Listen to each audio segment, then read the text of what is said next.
மேற்காசியா போர், எரிசக்தி தட்டுப்பாடு கடந்த தசாப்தங்களில் ஏற்பட்ட வளர்ச்சியை பின்னோக்கி தள்ளும், மக்களை வறுமை நிலைக்கு உள்ளாக்கும் என்றும் பிரதமர் எச்சரிக்கை.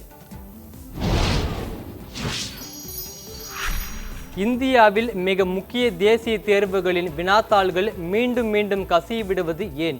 பிரதமர் மோடிக்கு எதிர்க்கட்சி தலைவர் ராகுல் காந்தி கேள்வி.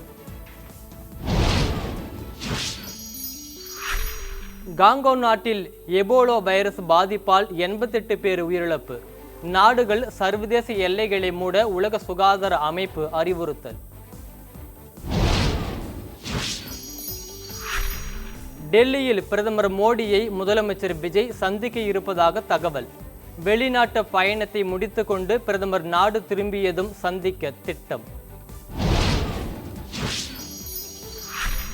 முதலமைச்சர் விஜய் மற்றும் அமைச்சர்கள் குறித்து திமுக முன்னாள் அமைச்சர் அனிதா ராதாகிருஷ்ணன் ஒருமையில் பேசிய விவகாரம். அரசியல் நாகரிகத்துடன் பேச வேண்டுமென தாவேக்கு நிர்வாகிகள் கண்டனம். ஊர்காவல் படையினருக்கு காலமுறை ஊதியம் வழங்க வேண்டும், பாமக தலைவர் அன்புமணி ராமதாஸ் வலியுறுத்தல். திமுக அதிமுக கூட்டணிக்கு நான் முயற்சிக்கவில்லை, நடிகர் ரஜினிகாந்த் விளக்கம். அதுக்கு நான் இந்த விஜய் சிஎம் ஆகக்கூடாது, போருக்கு வரக்கூடாது, அதை தடுக்கிறதுக்கு ரஜினி அங்கே போயிருக்காங்க. வேறு ஏதோ 2 பெரிய பார்ட்டியை சேர்க்கணும்னு சொல்லி பேசுகிறாங்க அப்படின்னு சொல்லி விமர்சனங்கள் வெளியே வருது. அந்த சூழ்நிலையில் தான் அதெல்லாம் பேச முடியுமா? அப்படி பேசுகிற ஒரு தரங்கெட்ட ஆள் ரஜினிகாந்த் இல்லை. அதிமுக எம்எல்ஏக்கள் அமமுக சார்பில் வெற்றி பெற்றவருக்கு அமைச்சர் பதவி கொடுத்தால் சிபிஐ விசாரணை கோருவோம், அமமுக பொதுச் செயலாளர் டிடிவி தினகரன் பேட்டி. முதலமைச்சர் விஜய் மீது நான் ஏன் பொறாமைப்பட வேண்டும்? விஜய் முதலமைச்சர் ஆவதை தடுக்கும் அளவுக்கு நான் தரம் கெட்டு போகவில்லை என நடிகர் ரஜினிகாந்த் பேட்டி. பொதுமக்கள் மத்தியில் காவல்துறைக்கு நல்ல பெயர் கிடைக்க ஒழுங்குடன் திறமையுடன் பணியாற்ற வேண்டும், சென்னை காவல் ஆணையர் அனைத்து காவலர்களுக்கும் உத்தரவு. சென்னை புழல் சிறையில் ரவுடி வெள்ளைக்காளிக்கு சலுகை கொடுத்த விவகாரம். 3 காவலர்களை பணியிடை நீக்கம் செய்து காவல் ஆணையர் உத்தரவு.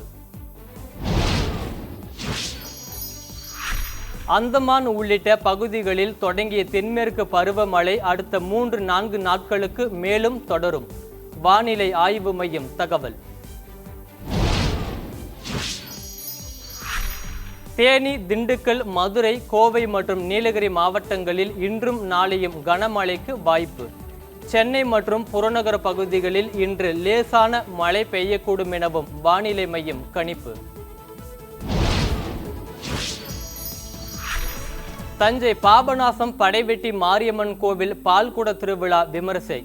திரளான பக்தர்கள் பால்குடம் காவடி எடுத்து நேர்த்திக்கடன் வழிபாடு.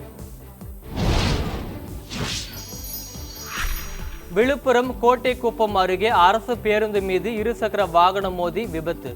3 பேர் பரிதாபமாக உயிரிழப்பு. காஞ்சிபுரம் அருகே வீடு புகுந்து 2 இளைஞர்களை வெட்டி கொன்ற 6 பேர் கொண்ட கும்பல்.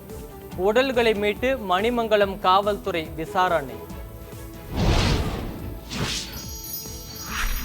திருவனந்தபுரத்தில் இருந்து டெல்லி நோக்கி சென்ற ராஜதானி எக்ஸ்பிரஸ் ரயிலில் ஏசி பெட்டியில் தீ விபத்து.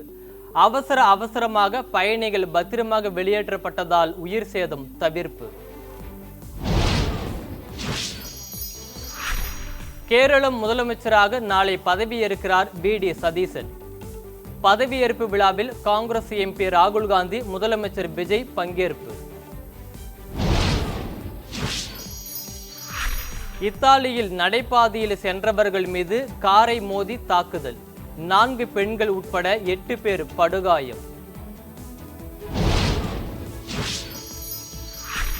ஐபிஎல் தொடரின் இன்றைய ஆட்டத்தில் பஞ்சாப், பெங்களூரு அணிகள் மோதல். இன்னும் எந்த அணியும் பிளே ஆஃப் சுற்றை இறுதி செய்யாத நிலையில் தீவிர பயிற்சி.